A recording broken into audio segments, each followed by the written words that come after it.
Commander Zekthera had conquered 17 worlds without breaking a sweat. His crimson eyes gleamed as he watched Earth through his ship's viewing screen, expecting another easy victory. What he witnessed next would shatter everything he believed about weakness and strength.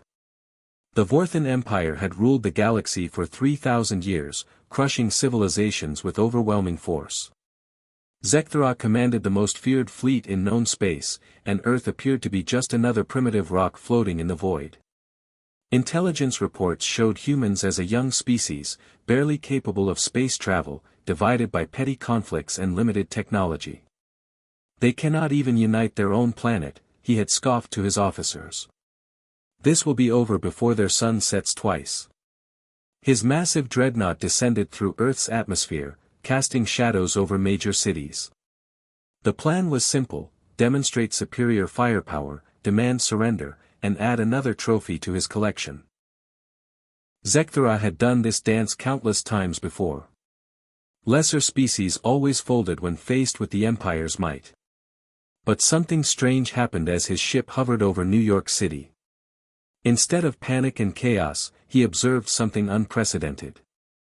Humans began gathering in the streets, not to flee, but to stand together. Courage is not the absence of fear, but action in spite of it, came a broadcast from their primitive communication networks. Military forces from dozens of nations began coordinating, sharing resources and strategies without hesitation. Zekthera watched in growing confusion as former enemies worked side by side. A Russian pilot guided damaged American fighters to safety.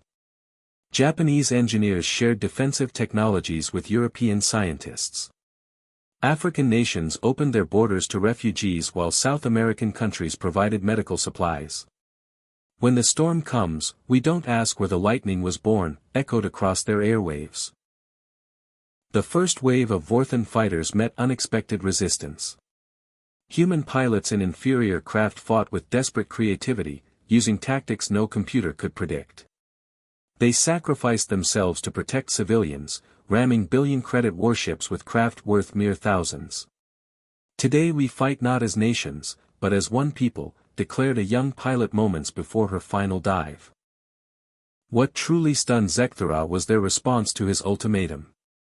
Instead of surrender, Earth's leaders delivered a unified message: we have faced ice ages, plagues, and world wars. We have turned enemies into allies and strangers into family. You mistake our compassion for weakness, but it is our greatest strength. The broadcast continued: we do not fight because we hate what is in front of us, but because we love what is behind us. As the battle raged, Zekthera witnessed impossible acts of unity. Scientists worldwide shared breakthrough technologies freely. Children in safe zones created art and music to boost morale. Ordinary citizens risked everything to help strangers. In our darkest hour, we become our brightest selves, became their rallying cry. The turning point came when human forces, hopelessly outgunned, managed to disable his flagship's shields through coordinated sacrifice. Dozens of fighters gave their lives to create a single opening. Sometimes the smallest spark ignites the greatest fire, transmission crackled through static. As alarms blared around him, Zekthera realized he wasn't fighting an army, he was facing something far more dangerous, a species that grew stronger when threatened. Retreat sirens echoed through the Vorthan fleet. For the first time in his career, Zekthera ordered withdrawal. As his ships limped away from Earth's atmosphere, he stared at the blue world with newfound respect. They showed me that true strength comes not from what you can destroy, but from what you choose to protect, he later recorded in his personal logs. The humans had taught him a lesson no military academy could: unity born from diversity creates an unbreakable force. Earth remained unconquered, not through superior weapons, but through the one thing the Empire had never encountered: a species that fought as one while celebrating their differences.